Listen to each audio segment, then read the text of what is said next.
Hello दोस्तों, स्वागत है आपका हमारे चैनल कहानी तथ्य में। आज हम आपको बताएंगे भगवान परशुराम ने स्वयं ही अपनी माता का सर क्यों काटा था। भगवान परशुराम स्वयं नारायण के छठे अवतार थे, जिन्हें आवेश अवतार भी कहा जाता है। इसी आवेश स्वभाव तथा पितृभक्ति के कारण एक दिन उन्होंने अपनी ही माता का वध कर दिया था। उनके पिता महान ऋषि जमदग्नि तथा माता रेणुका थी। वे अपने माता पिता की चौथी संतान थे। एक दिन कुछ ऐसा हुआ कि उनके पिता ने उन्हें उनकी ही माता का मस्तक काटने का आदेश दिया, जिसके बाद परशुराम ने अपनी ही माँ का सिर धड़ से अलग कर दिया था। एक बार परशुराम की माँ रेणुका आश्रम के पास नदी में स्नान करने गई थी। वहाँ पर उन्होंने राजा चित्ररथ को अन्य अप्सराओं के साथ स्नान करते तथा क्रीड़ा करते हुए देखा था। राजा चित्ररथ दिखने में बहुत आकर्षक तथा सुंदर शरीर वाले थे। अन्य अप्सराओं के साथ उनकी क्रीड़ा को देखकर रेणुका का मन भी प्रफुल्लित हो उठा तथा वह उसे ही देखती रही। इसी कारण उन्हें स्नान करके वापस आश्रम में आने में देरी हो गई। जब रेणुका स्नान करके वापस आश्रम लौटी तो उसके हाव भाव बदले हुए थे तथा उसके मन में अभी भी वही दृश्य चल रहा था।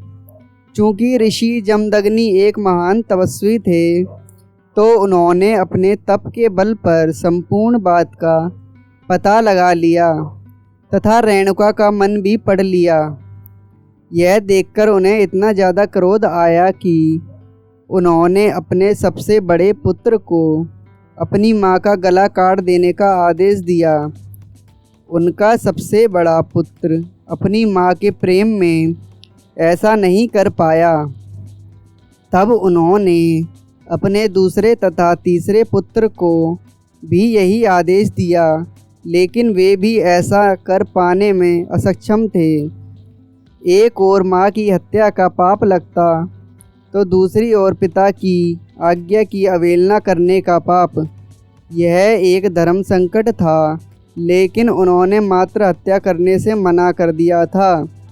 अपने पुत्रों के द्वारा स्वयं की ऐसी अवहेलना किए जाने पर ऋषि जमदग्नि को अत्यधिक क्रोध आ गया और उन्होंने अपने तीनों पुत्रों को श्राप दिया कि वे अपना विवेक, बुद्धि तथा सारा ज्ञान खो देंगे। इसके पश्चात ऋषि जमदग्नि ने अपने छोटे पुत्र परशुराम को अपनी माँ रेणुका का मस्तक धड़ से अलग करने का आदेश दिया। पिता का आदेश मिलते ही परशुराम ने बिना देर किए एक पल में अपनी माँ का सिर धड़ से अलग कर दिया। देखते ही उनकी माँ निष्प्राण हो गई तथा लहू की धारा फूट पड़ी।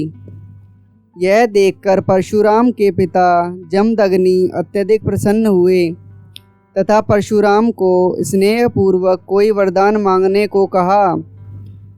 परशुराम ने समझदारी से काम लेते हुए अपने पिता से 3 वर मांगे। पहले वर में उन्होंने अपनी माँ को पुनः जीवित करने को कहा।